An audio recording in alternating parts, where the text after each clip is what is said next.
აი ესეთი ფუმფულა ირისი გამოვაცხოთ შოკოლადით. 250 გრამ ქვილს ვამატებ 4 სუფრის კოვს კაკაოს, 1 ჩაის კოვზი სოდა, ვანილი. 6 დიდ კვერცხს დავამატე წიკვი მარილი, 180 გრამი შაქარი და კარგად გავთქვიფოთ გათეთრებამდე. დავამატე 4 სუფრის კოვზი თხელი თაფლი. თაფლი ბევრი არ მოგივიდეთ, ცოტა შევურიოთ და დავაცრათ ფქვილი და კაკაო. პორციებად ვაცრი და უკვე დაბალ სიჩქარეზე შევურიო ან კოვზით შევურიეთ. გადავიტანე სამ თანაბარ თასში და 3 ფენა გამოვაცხე. აი ესე გავშალოთ საცხობ ქაღალდზე და ცხვება წინასწარ გახურებულ ღუმელში 170-180 გრადუსზე 10-15 წუთი მალევე ცხვება. სანამ პირველი ცხვება, მეორე უკვე გავშალე საცხობ ქაღალდზე და გამოვაცხე 3 ფენა.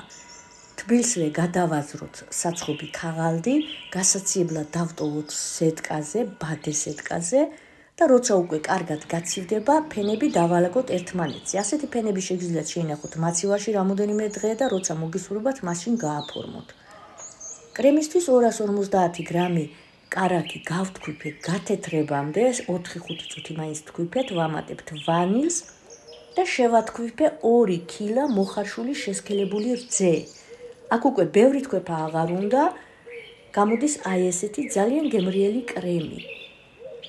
ფენებს ჩამოვაჭრათ გვერდები, ნაფხონებს გამოვიყენებთ ზემოდან მოსაყრელად, კრემი თანაბრად გადავანაწილოთ 3-ვე ფენაზე.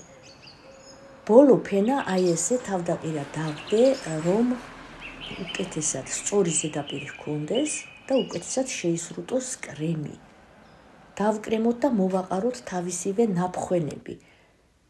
მე გამდნარი შოკოლადი მოვასხი, აი ესე, გავაფორმე, ძალიან ეფექტური და ძალიან ლამაზი ნამცხვარი გამოდის. დოზებს დავწერ აღწერაში და დააკვირდით დოზებს იქაც.